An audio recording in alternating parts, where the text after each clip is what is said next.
Hello and welcome back to another Warcraft video. This time we're going to be talking about time travel in Warlords of Draenor, and we're just explaining it. A lot of people have been confused by this, and I've had quite a lot of requests to cover this in quite a lot of detail.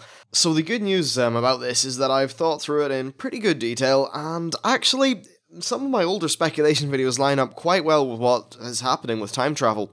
So what we know is that Garrosh breaks out of jail sometime before the judgment of his trial can come to pass. And in the Visions of Time quest from patch 5.4, we see a cutscene of Anduin Wrynn walking up to and presumably freeing who we assume to be this prisoner, who we assume to be Garrosh. After all, he does look quite orcish, and who the hell else is kept in the Temple of the White Tiger? So in BlizzCon, we are told that he goes back in time via his friend, who they later reveal to be Kairos Dormu, who is the dragon name of the main Time Walker NPC on the Timeless Isle. Now on the Isle, we spent our time collecting power from the various creatures via the Epoch Stones, and by getting visions of time, and the Bronze Dragonflight lost a lot of their power at the end of Cataclysm, and therefore the Timeless Isle questing was really an attempt to sort of collect a lot of time-based power, I suppose, and energy, and empower the flight again, because they weren't really able to as effectively police the timelines as they were able to. So we know that Kairos, through all this stuff, has access to a lot of sort of time-based power, and we know that he is the guy who sends Garrosh back in time. So that's some of the stuff we know, definitely. Now let's speculate a little bit. Don't worry, later on I will explain the actual time travel mechanics. So, we know that there is supposedly a spy or evil element in the Time Walkers, and current day, Kairos Dormu suspects that it's him because he sees one of the visions from the Hourglass of Time, and it shows the death of Sora Dormi, who is Nozdumu's consort, and Kairos is standing beside her as she dies, and there's no other visible perpetrator. At the time, Kairos seems rather perplexed and worried about the whole thing, but I suppose as time goes on, maybe that is what will come to pass. So, of course, this vision is only one possible future, but in a way it sort of seems likely if he does end up going back there. The question is, why would Kairos Dormu do this for Garrosh, especially when he knows his plan? Why would he open this portal, perhaps kill Sora Dormi, do all these various time-based things? Well, we know that Kairos is aware of Garrosh's plan, because Kairos even realigns the Dark Portal with an old alternate timeline Draenor to current Azeroth. Now, he would only do that if he knew fully, if he was fully aware that Garrosh planned on fixing the old horde, making sure the demon corruption didn't happen, and then sending an army through. Why else would he realign the Dark Portal on both sides? Definitely seems to me that he's aware of what Garrosh is planning, and I suspect that Rathian actually potentially sets this whole thing in motion accidentally.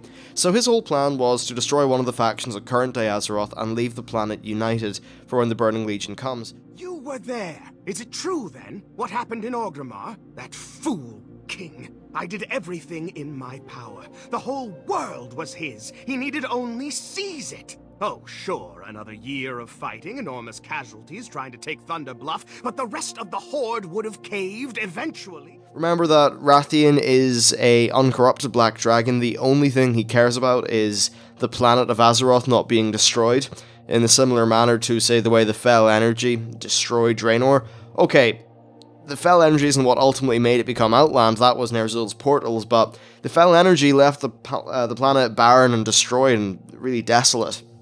Rathian doesn't want that. So whatever happens, he just wants there to be a united force on the planet so that it doesn't get destroyed by the Legion.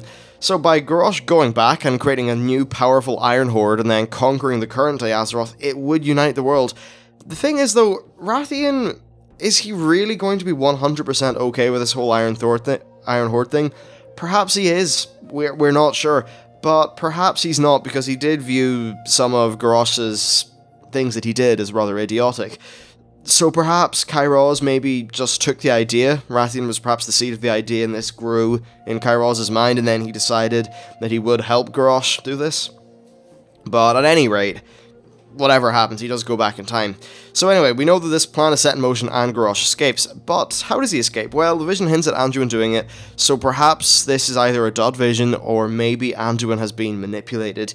Anduin is he's more of a thinker, and he's very neutral about things, but I just have a feeling that there's some element of him that could be manipulated in a way where he would still be thinking that he was doing the good thing. But still, I know he doesn't trust Rathian, perhaps he trusts Kairos. The three of them were talking quite a lot in the Timeless Isles. Honestly, it's hard to know. So, what we know for sure is that Garrosh escapes back to an alternate universe Draenor about 2 years before all the Demon Blood stuff happened, which is about 30 years before our current time. Now, let's actually talk about the mechanics of the time travel, and how this isn't going to completely destroy the lore.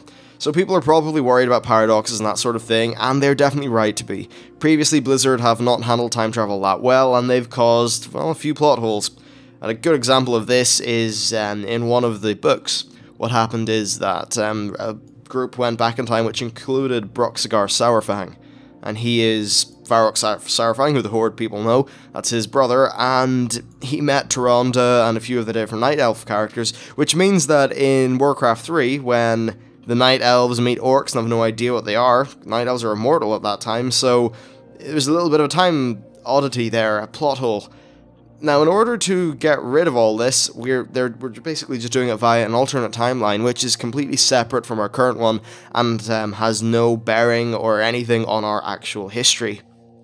So no matter what happens on the Draenor we go to in Warlords of Draenor, our timeline is secure. So that begs the question, why bother if none of this affects our past, and it happens in the past? Well, that's where the Dark Portal comes in. It has been, after Kairos' tinkering, became a bridge, and not just any sort of bridge between two different parts of space, two different parts of time. So it really is some sort of space-time, transdimensional portal crazy thing from Star Trek. And essentially any army that comes through that portal from any time in Old Draenor will arrive in our current day, and they will be just as dangerous as any other expansion's villain is. The reason we are going through this portal is to stop them before the Iron Horde is a completely formed and unstoppable force. You have to remember this is the full fury of the Orcs, augmented with the extreme power of Garrosh's technology. All those cool things Siegecrafter Blackview's created, well, he's taken the plans back with him. And the, what's the clan? It's the Blackhands clan. The Blackrocks, yes. They have the means to create this technology, so this Iron Horde is going to be massive and dangerous if we let it fully form. That's why we're going back to make sure this doesn't happen, and that we are not invaded by a near unstoppable army. So that's it for this video. I hope that helped clear up a few things and give you a little bit of an idea about how we're going to get into this next expansion. Thanks for watching, I hope you enjoyed it, and I'll see you next time.